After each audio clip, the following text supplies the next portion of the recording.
Hi, I'm Mark. And I'm Valerie, and we're at my home. Today we're going to take a first look at the new Kasa smart doorbell from TP-Link. And they sent us this for the review. All right, so here it is. It's got everything here in the box that you need to install it, and it's nice. It's really light. It doesn't have a battery because you need to install this with your wired doorbell. Yeah, so it's got Where the your little wired things in the doorbell back, goes. so you can hook it up to your wired doorbell. And it comes with its own chime, so you don't have to worry about hooking it up to your current doorbell chime if you have one. So that's kind of nice as well. The mounting bracket and the mounting template, so everything you need plus the screws. All right, and it's got a 3-megapixel camera inside. It's got person detection and a 160-degree viewing angle.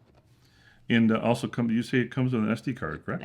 It uses an SD card. But it doesn't come with it. So there is an SD card slot in the back.